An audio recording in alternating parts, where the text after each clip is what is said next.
NBA, welcome to Mexico City. The NBA sees a lot of potential growth in Mexico for both business and as a hotspot for prospects. However, despite an effort to host more games in Mexico, soccer and even the NFL are still more popular in Mexico.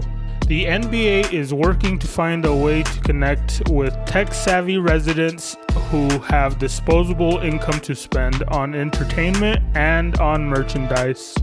Basketball.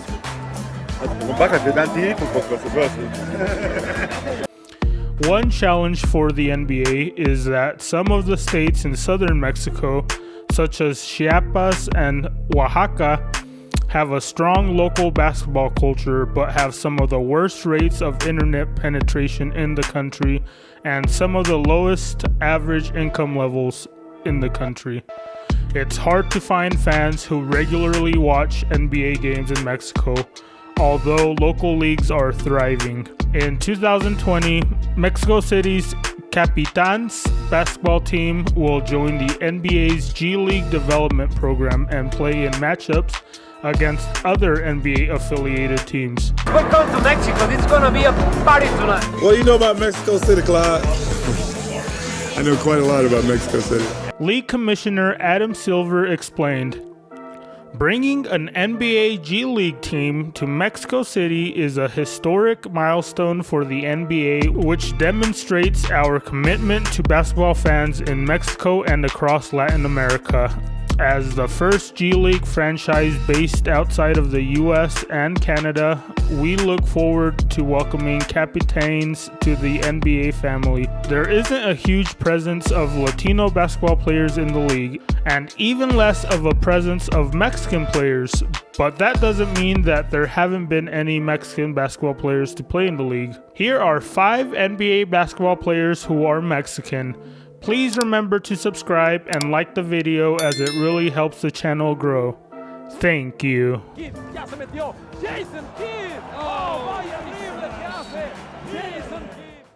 Number 5. Juan Toscano Anderson. Some of my favorite Mexican dishes are enchiladas, pozole, and I love carne asada with frijoles. My grandpa makes that for me every time I go to his house because he knows that's one of my favorite foods. Juan Toscano was born on April 10th, 1993 and is currently playing for the Golden State Warriors.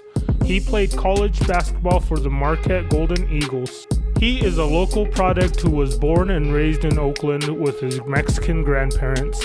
He is the first Afro-Mexicano to ever play in the league, and he is doing it for his hometown, wearing number 95 in honor of the street his grandparents lived on, just around the corner from where the Warriors used to play in East Oakland. Although Toscano spent his young years in the United States, where he played high school and college basketball in California and Wisconsin, he eventually took advantage of his dual citizenship and pursued a professional career in Mexico after going undrafted. That's where his path to the NBA began, in Mexico, Toscano admits. In the 2019 to 2020 season, Juan Toscano averaged 5.3 points, 4 rebounds, 2 assists, and 1 steal in the 13 games he played.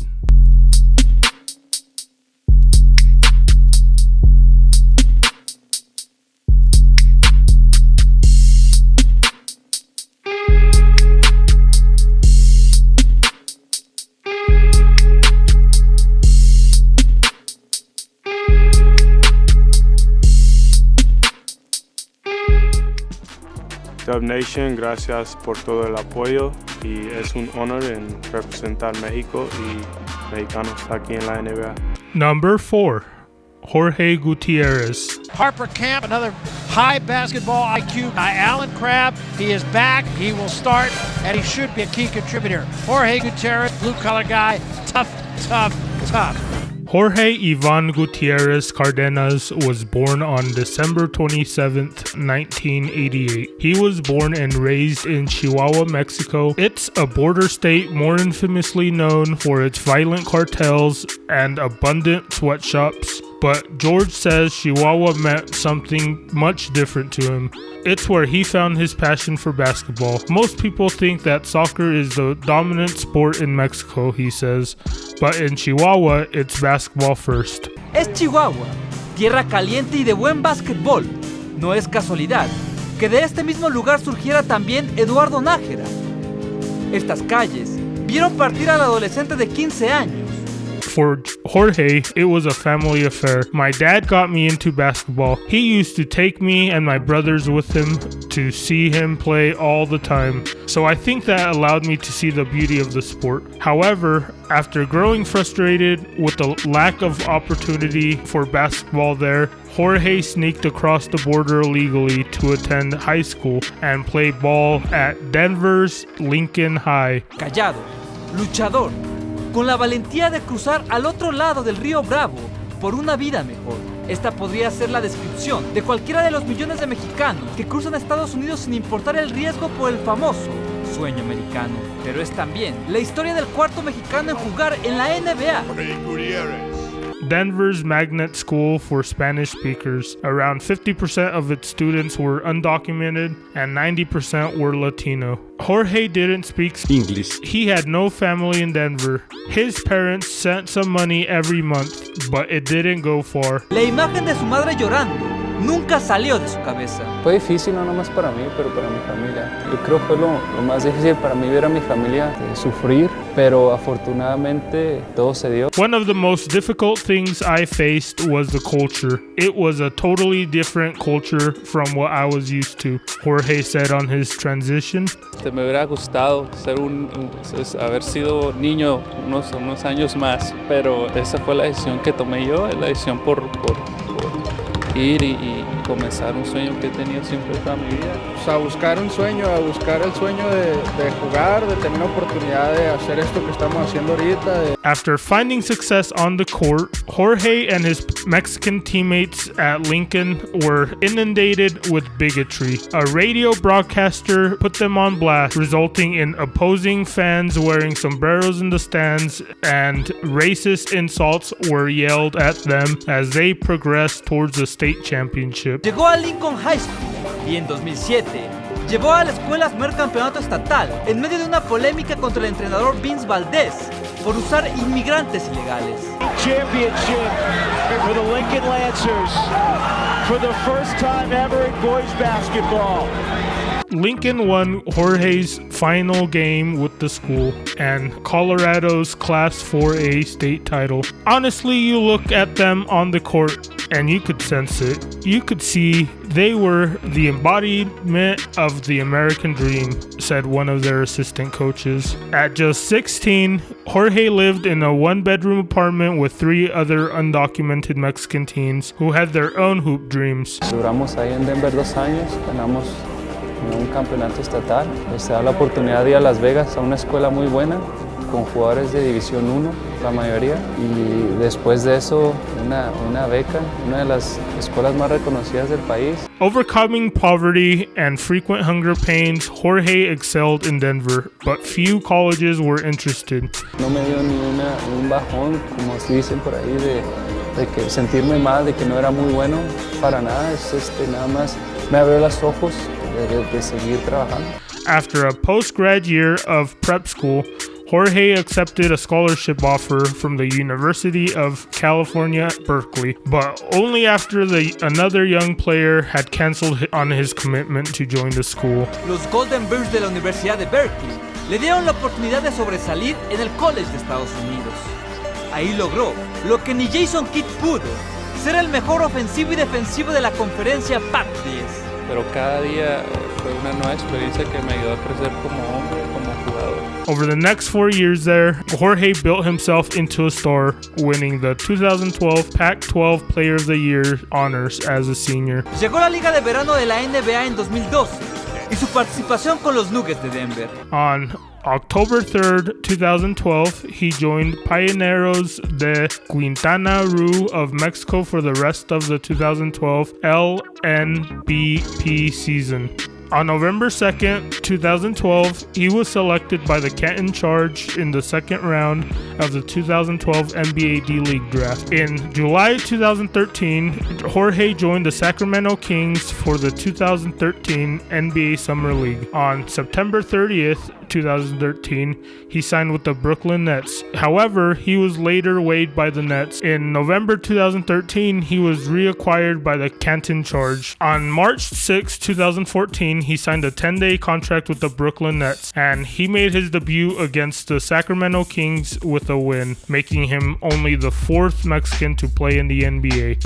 Oh, it's a great group, great teammates, it's a great coaching staff, so I'm just learning a lot, and I feel very comfortable here. In just under 5 minutes of playing time, he recorded 1 point and 1 steal. On March 17, 2014, he signed another 10-day contract with the Nets, and on March 21st, 2014, he recorded an NBA career-high 10 points, along with 3 rebounds, 1 assist, and 1 block in a 114-98 victory over the Boston Celtics. He went on to sign a multi-year deal with the Nets. On December 11th, 2014, Jorge was traded alongside Andre Karolinko to the Philadelphia 76ers in exchange for Brandon Davies. The next day, Jorge was waived by the 76ers. On February 20th, 2016, Jorge signed a 10-day contract with the Charlotte Hornets, and 4 days later, he made his debut for the Hornets in a loss against the Cleveland Cavaliers. He recorded 4 points, 2 assists, 1 steal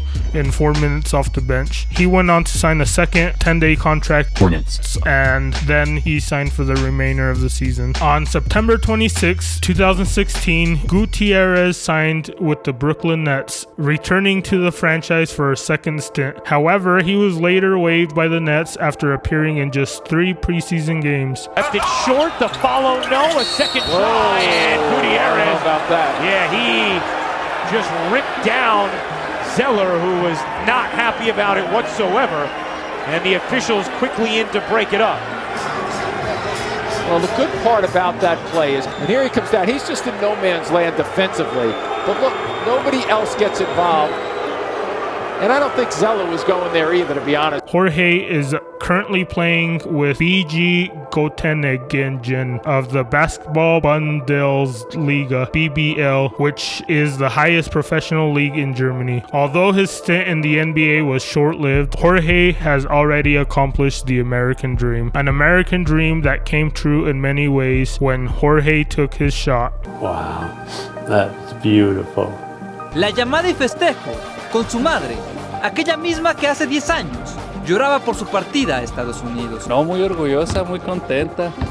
Nada más me pide que sea el mejor jugador, el mejor hombre posible y ya los resultados se darán. Por eso nuestro compromiso de dar lo mejor de nosotros en nuestras respectivas competencias. Nos alistamos a competir por México. Nuestra meta es ganar.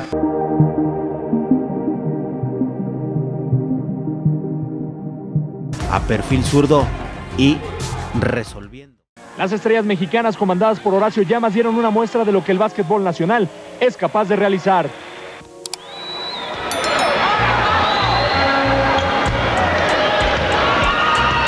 Number 3, Horacio Llamas.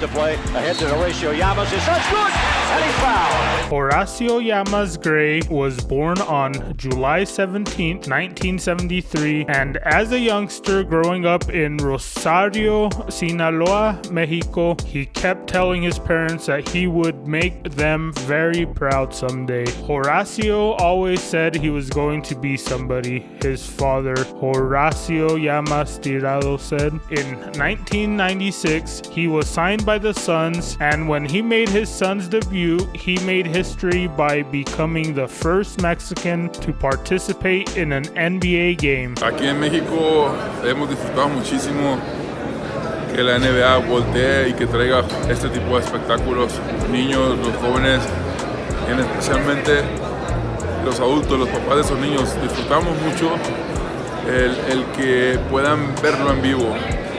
Como todos crecimos quizás viéndolo en la tele, pensando que era algo inalcanzable en ciertos momentos, ahora esos niños lo ven y se pueden comenzar a pensar, quiero hacer como él está haciendo, quiero jugar como él. Y eso es muy bueno porque ya les das una realidad a los niños que pueden lograr cumplir sus sueños, si en realidad se comprometen y se fijan la meta. He chose to wear jersey number 17, which is his birthday. It was the second quarter and I heard Coach Ainge say my name and I was like, you all hear my name? Wow, Yama said. I got up and I started walking and it was like everyone in the arena stopped. It was like everyone was paralyzed. Even the players, I was like in another world. I was walking, but in my mind, I wasn't there. Then I got in and I started playing, real hyped. Right away, I went to the other side of the court and they passed me the ball. I shot it from like the free throw line and I made it. So all the nervousness and all that stuff went down real quick. I'm proud to be the first Mexican-born player in the NBA. Then when they took me out, I was like, thank you, Lord. Thank you. Horatio Lamas. This is his first big league appearance. What they want out of Lamas is for him to put a body on him, driving down low. That body would be 6'11", 285. Person Lamas has his first big league points. How about that? His father said on his son's accomplishment, I'm very honored that Horacio is the first Mexican to make it to the NBA. I'm very satisfied to be the father of a distinguished person. It is a gift from God, un regalo de Dios. The 6'11", 285-pound center was excited to be an inspiration for the youth. It's the best feeling because I'm the first one and I'm opening doors for a lot of young Mexicans who want to make it to the NBA, he said. They think they can make it if they have a strong role model. Horacio grew up in a working class neighborhood. His father is a veterinarian and his mother, Ana Luisa, a teacher. Muy bien, pone todas las ganas para hacerlo todo bien. Que aspiren siempre a mejorar. His parents instilled a sense of responsibility in him, his two younger brothers, and an older sister, and let them know the difference between right and wrong. They are supporting me since I started playing any sport, and now they are happy to see their son doing well and not doing drugs or is a problem child, said Horacio. Since I was a little kid, they told me the right stuff, and I listened to them. If they hadn't raised me how they raised me, I wouldn't have come out like I came. El patrón Horacio Llamas, el hombre que es dueño de esta franquicia de soles. In the 1997 to 1998 season, he played in 8 games where he had an NBA career best 7 points, including a 3-pointer in his final game for the Suns in a 123-93 thrashing at Houston in the final game of the regular season. Oh, so you know he was shooting threes even back then. Could have been one of the first 3-point shooting centers, but I guess they didn't give him a chance. El Magic haciendo su carga. ¡Ah, qué canasta el Magic! Arturo Montes y Horacio le hacían doble equipo y con todo y eso. Horacio was released after the 97-98 season, playing just 28 games in 2 seasons with the Suns. Representing my country as a member of the Phoenix Suns family. I bet you they're singing down to Mexico. Llamas continued playing basketball, playing in various international leagues, as well as in the Mexican League. Sales, Sonny Alvarado, Montes, Ray Rodríguez y por supuesto Horacio Llamas fueron motivados por el público que en todo momento estuvo con ellos. In 2004, Horacio tried to make a comeback in the NBA with the Milwaukee Bucks. However, they decided not to sign him. Yo creo que ellos se desesperaron mucho al último porque estábamos jugando muy físico y creo que no estaban acostumbrados a tantos golpes. Horacio Llamas ended his career with the Pioneros de Quintana Roo in the Mexican Basketball League. He then became an assistant coach with the team. He also now volunteers in local schools to help with the youth. Me puse en una balanza que era lo peor y que era lo mejor que me podía pasar, en irme a Estados Unidos. Y lo logré, ¿no? De eso era a los 18 años, a los 23. O sea, 5 años después ya estaba jugando en la NBA. Pero sí, fueron 5 años de mucho sacrificio, mucho entrenamiento, mucha competencia, mucho demostrar día con día. Pero sí, o sea, en esa época, pues la mayoría de los que jugábamos básquet, o sea, el 90% puedes decir de México, no creía que se podía lograr llegar a la NBA porque nunca lo había logrado nadie de México. No me arrepiento de nada porque siempre que tuve la oportunidad yo representé a mi país como si fuera lo último juego del mundo. Y él siempre lo decía, el trabajo siempre le va a ganar al talento cuando el talento no quiere trabajar. Creo que lo debemos de recordar como tal, como que él demostró, aparte, los lazos mexicanos que tuvo, su familia es mexicana, su esposa, sus hijas, mitad mexicana, y el amor que siempre tenía a México. Los titulares de los Soles de Phoenix. Horacio Llamas titular, señores. Horacio recibe falta de Arvidas Sabonis. Vean dónde anda el mexicano.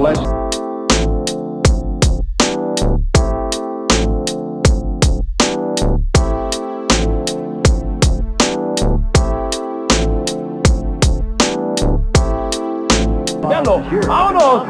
Directo para el Rosario, Sinaloa. Más tarde. At 4'6'10" from Mexico, number 15, Gustavo Ayon. Number 2, Gustavo Ayon. Gustavo, how have you been adjusting to life in America? ¿Cómo se ha ido ajustando a la vida en América? Pues bueno, la vida en América es algo muy agradable, muy diferente a lo que es mi país, a lo que he vivido en otras ocasiones y muy agradable, ¿no? La ciudad, me encanta la comida, la ciudad de Nueva Orleans es buena y pues nada, muy feliz de estar aquí. He's saying he really likes to live in New Orleans and he really enjoying the food and it's really different from the other country that he used to play before, Mexico and Spain, and he really liked New Orleans. Gustavo Alfonso Ayon Aguirre was born on April 1st, 1985. And this guy is no April Fool's joke. His 5 years in Madrid, he won 2 EuroLeague championships. Not too many players are doing that. He was born to parents Ayon Ayon and mother Linda Ayon. Stand under that basket and touch the hoop, Coach Javier Ceniceros told Gustavo in the summer of 2003 in the gymnasium of the popular Auto-Autonomous University of the state of Puebla. That was his first test when he was only 18 years old, and he was able to touch the 10-foot rim. The coach did not need another test to know that this boy, who was 6'6" at the time and weighed 205 pounds, had the talent and potential to not only be a good player at the collegiate level, but also at the professional level. I saw him tall, he was very big, and had good coordination. I realized that immediately, the coach said. Bueno, una rutina en el pueblo es levantarte lo más temprano posible. Te voy a hablar lo que es el verano, ¿no? Lo que es el verano en vacaciones. Levantarte lo más temprano posible para ir a ordeñar, para ir a trabajar con las vacas, después regresar a las 7, 8 de la mañana a desayunar en casa. Se arreglan todos para irse a trabajar al campo, ya sea lo que se tenga que hacer, sembrar, rociar, fertilizar, lo que se tenga que hacer en ese momento, ¿no? Así que estás durante todo el día en el campo y a las 5 o 6 de la tarde regresas a casa y te preparas para irte a jugar el deporte que esté de moda en ese momento. En los veranos que era el básquetbol porque estaba toda mi familia y mis hermanos y primos y todos que juegan el básquetbol más, ¿no? But the coach's decision to offer him a full ride scholarship was not supported by the school's administration. I told them that the boy came from a very small town, Zapotan, in the municipality of Compostela in the state of Nayarit, northwestern Mexico, and he needed us to give him everything. El que se queda en Nayarit, ¿qué tiene que aspirar en la vida?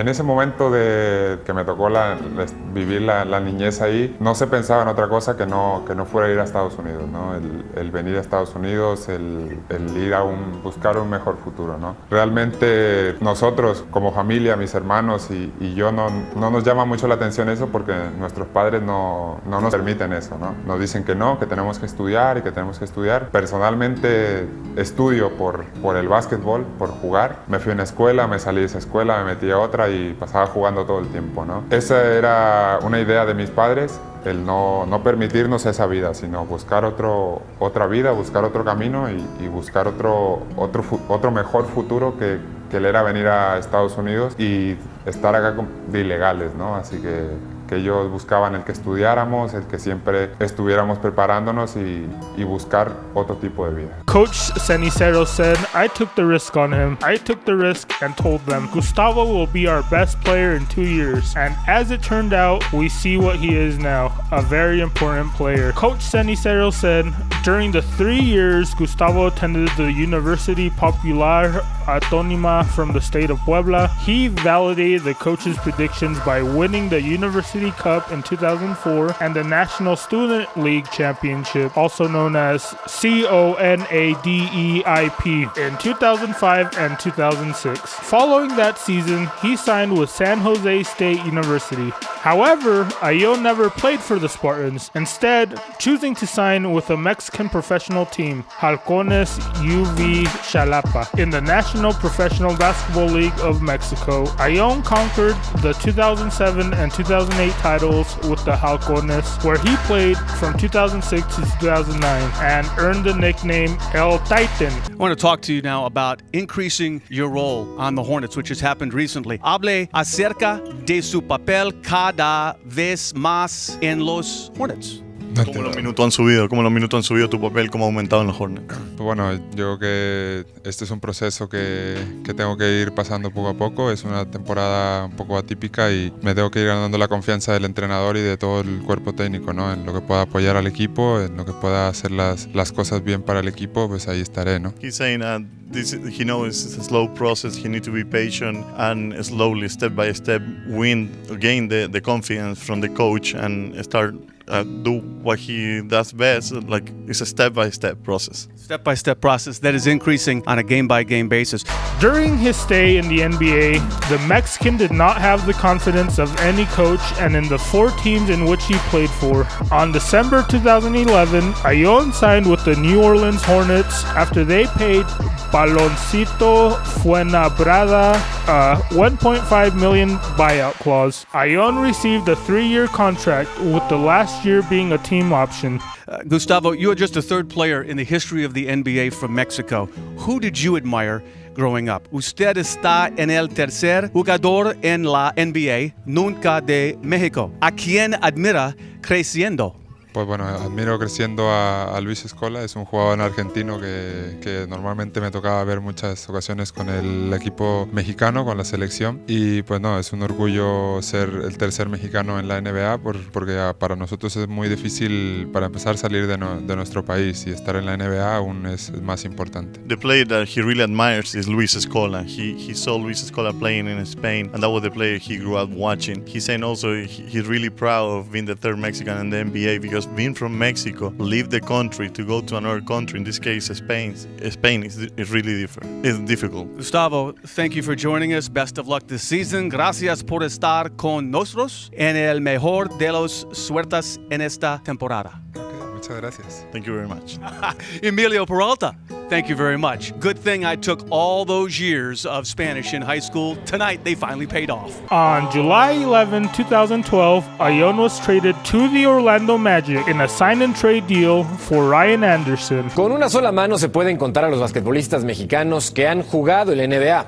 Horacio Llamas, Eduardo Nájera y actualmente Gustavo Ayon, quien tiene un doble mérito. El nuevo jugador de Orlando Magic es el único de los 3 mencionados formado en México. Universitario con Puebla, profesional con Halcones de Xalapa y después jugó en España. Then on February 21st, 2013, Ayon was traded to the Milwaukee Bucks, along with guards Ish Smith and JJ Redick, for guards Bino Udrith and Darren Lamb, and also forward Tobias Harris. Unfortunately, On July 25th, 2013, he was waived by the Bucks. Milwaukee didn't want my services, so they waived me, and Atlanta came away with my services. I didn't have any illusions of returning to Europe this year. I came for 3 years, and we'll see what happens. If nothing is accomplished, we'll have to come to a decision and see what happens, Gustavo said at the time. En una entrevista yo leía que pues quizá tu futuro sea directivo, ¿no? En el baloncesto profesional mexicano. Bueno, estoy a punto de terminar mi carrera universitaria. Voy a empezar a estudiar administración y gestión deportiva, un máster. Y bueno, yo creo que eso me va a ayudar muchísimo a ver las cosas desde otro panorama, ¿no? Un panorama deportivo, administrativo, totalmente distinto a lo que puede ser cualquier jugador. Quiere ser entrenador o quiere ser algún tipo, seguir involucrado en el baloncesto o en su deporte en general. On July 29th, 2013, Ion was claimed off waivers by the Atlanta Hawks. Hawks fans are going to like this guy out. Give us a scouting report on Goose. Gustavo, man, he's the type of guy you want to have on your locker room, on your side. He's a hard worker, you know what I'm saying? You know what I'm saying? I know what you're saying. You know what I'm saying? I know what you're saying. You know what I'm saying? I know what you're saying. You know what I'm saying? Yes, I do. Physical, down low, rebounds the ball well, runs the floor well.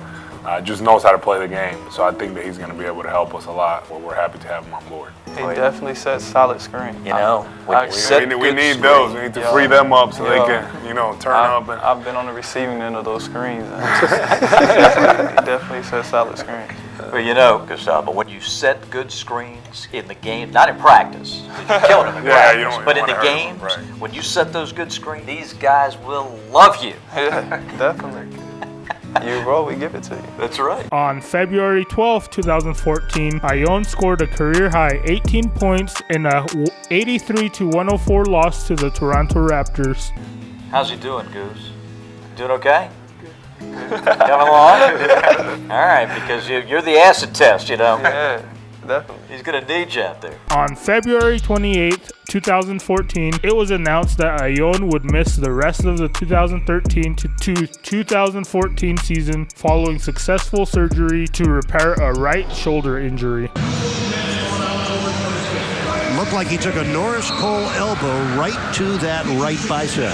Gustavo is a boy from a traditional family. It was hard for him to be away from home, and on 2 occasions, with the suitcases packed, I stopped him and I told him that his future was on the court and he did not leave, said his university coach, Javier Ceniceros. Ion then went on to play in Spain and Russia.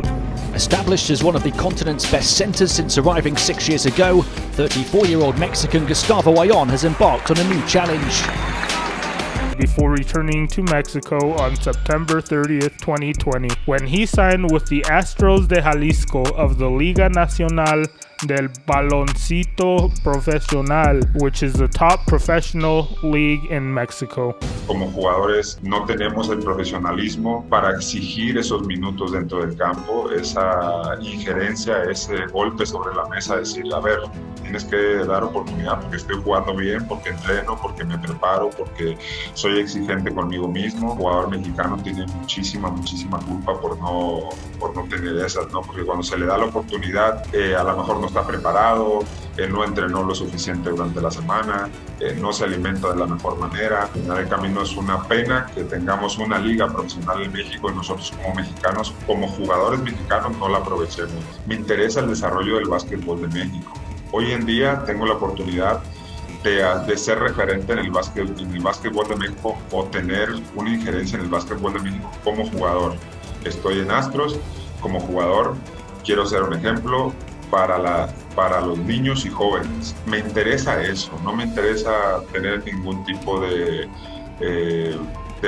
posición, de postura, de directivo, de jugador. No, me interesa realmente el desarrollo del básquetbol de mi país. Back to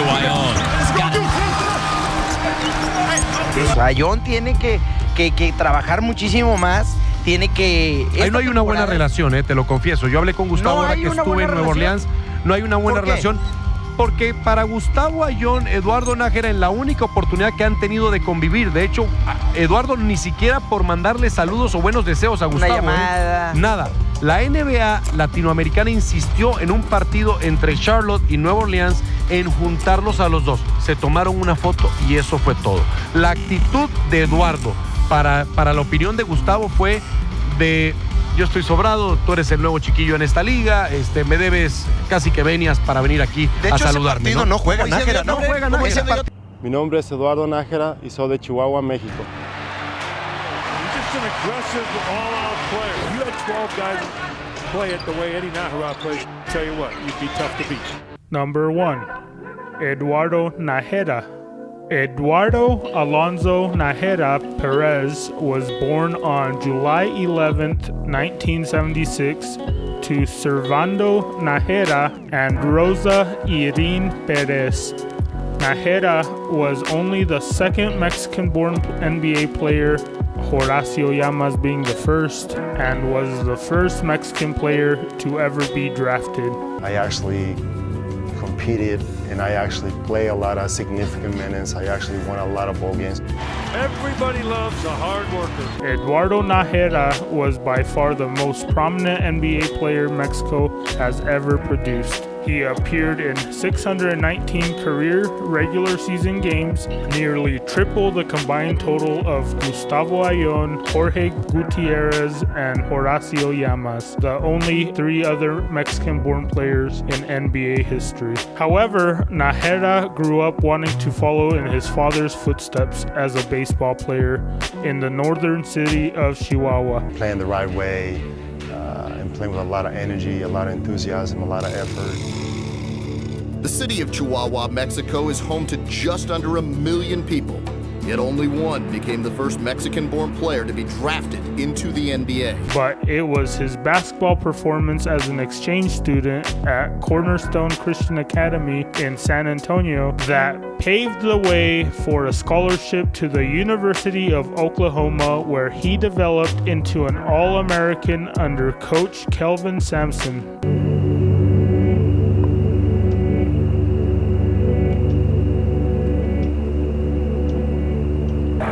Well, here's a situation where Nájera is going to, well, I thought he was fighting for a position, but I think you're right, Tim. I think they wanted to foul. Absolutely. Sampson wanted to put him there. He's 5 out of 9. Make it 5 for 10. Great coaching, right? Excellent. Excellent stuff. Foul that guy.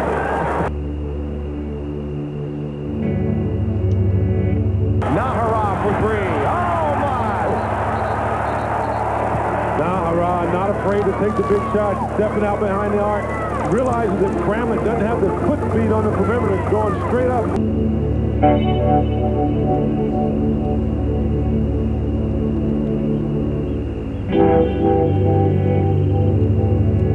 Nájera saves it to Humphrey. Open look for Martin, but he turns it down. Great poise by Oklahoma not to rush into anything. With 15 seconds left, there's plenty of time. Martin off the pick. Too strong. Nájera!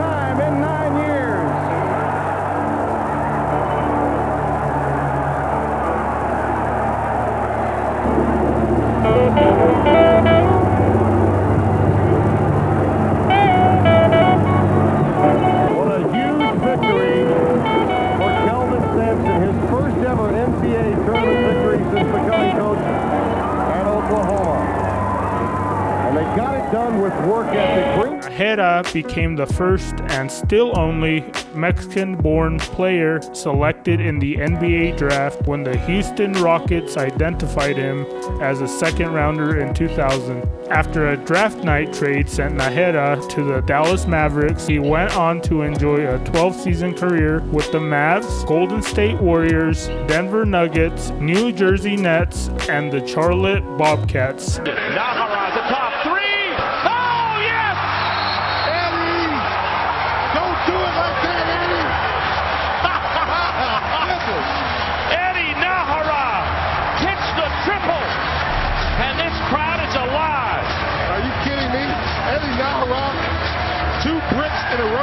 seriously. He said, hey, don't worry about it. It's my time. I got it, man. Número 4, Lakers Nuggets, Kobe Bryant. Falla, recupera la finta el mexicano Eduardo Nájera con el taponazo. Los Lakers están arriba en la serie por 13. Bryant se creía nadie me detiene ahora. Hustle play, 2 of them. I don't think they drew it up that way, but that was darn pretty to look at. It had a water volleyball vibe to it. When asked if he was insulted or complimented after being named one of the dirtiest players by Sports Illustrated, Eddie answered saying, if playing dirty means playing hard and not being afraid of getting hurt or sacrificing your body, it's a compliment. Indeed, the culture of downplaying or glorifying concussion is widespread throughout sports. Look out. He is out, Billy. He is out cold. That was chin to chin. You're going to see a crack. University of Oklahoma basketball star Eduardo Nájera suffered a concussion. This violent on-court collision in last year's NCAA basketball tournament. He lay motionless for 90 seconds, eyes closed, before being helped off the court 6 minutes later. Shortly, look, jogging back out. But 14 minutes after the collision, he returned to the gym. He's going right to check in. Nájera re-entered the game seconds later. Even as the CBS announcers questioned the decision, they applauded his courage. I don't think Nájera can be back in the game. I really don't. But I never once did anything dirty other than just play hard or hard foul, which is common in the NBA. It'll be Bobcats possession and a timeout on the floor. Nájera. Looks like, is he going to have a sip? He's not allowed to have that during the game. I don't think so. He was, tempted. He said, bring her another. Coming right at you. And that's what happens when you sit on the front row. The last time I played with the Mavericks in the playoffs, which was the 2009-2010 season, I remember a particular play against Manu Ginobili, and he's dirty. He went up for a layup, and he knew he was going to foul him. I was preventing the basket. As I did that, he flopped, which he typically does, and the way he flops with a fist. When he did that, he hit me above my right eye with his fist, and I was really upset. I got the worst of it. I got kicked out of the game. Of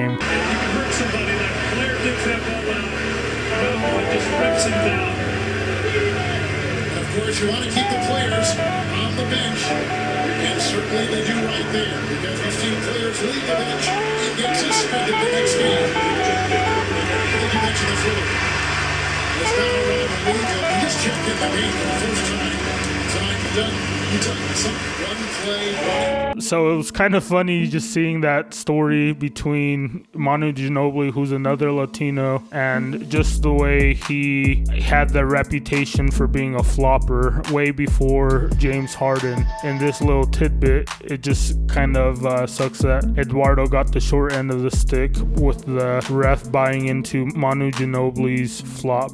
James Harden flop. Eduardo Nájera retired from the NBA in 2013 to become the first Mexican-born head coach in the NBA Development League, a general manager and minority owner of the Texas Legends, as well as a front office job with the Dallas Mavericks. Having a small piece of the ownership, it gives me even more credibility when I come down and talk to businessmen in Mexico, and I get them excited about basketball. I get them excited about possibly them owning a team. Let's go. We're right. Let's go. Throughout his long, well-paying NBA career, he was a leader on and off the court and known as a dependable member of the team and valued member of the locker room. I thought I was going to play for many more years. And then I started evaluating my injuries, my age, all this stuff, and then I started looking for different outlets, different channels that I could do after basketball. The work ethic that Eduardo exhibited as a player transcended into keeping him on the court in a new capacity as head coach. His knowledge of the NBA game served him well in his first year as the D-League Texas Legends and provides great promise for a long-term future in the NBA. I can bring together my country and perhaps the city of Dallas, bring them together you know, from a business standpoint and do it through sports. 1, 2, 3, 1, 2, 3. He's the kind of well-respected asset a franchise would like to keep around long-term. His mission is simple: to carry forward my passion of the game, competitive spirit, and will to win by coaching, mentoring, and leading a team of players. My philosophy to develop not only great athletes, but great human beings through the game of basketball, which provides values, fundamentals, and lessons that can be used in every aspect of life. O sea, va a pasar como hasta ahora el mejor basquetbolista mexicano de todos los tiempos. Y también se ve perjudicado por esa coyuntura del hoyo que vive el básquetbol nacional, porque también pudo haber tenido grandes equipos, no grandes, pero más competitivos de las representaciones nacionales que México tuvo en los últimos 10 años, que desperdiciaron a Nájera. Lo desperdiciaron por completo, porque Nájera hace 5 años todavía era un basquetbolista valioso para cualquier equipo de NBA, que podía salir de la banca y bajarte 6 rebotes por partido, a lo mejor sacar 5 puntitos o 2 faltas. Ese trabajo sucio lo perfeccionó y lo hizo muy bien durante varios años. Y yo creo que su carrera así tiene que ser recordada. When Eduardo is not coaching or playing in his free time, he dedicates the majority of his time to his family and friends. He enjoys traveling, remaining active, dining, and helping others. He was an honorary chairman for St. Jude's in 2013, hosting more than 300 basketball camps and clinics around the world. He also founded the Nájera League of Basketball in Mexico, which has 30,000 boys and girls practicing the sport. Eduardo also launched the Foundation for Latin Achievement and has hosted various fundraising events. During his career, Eddie averaged 14.9 points, 3.7 rebounds on 18 minutes per game.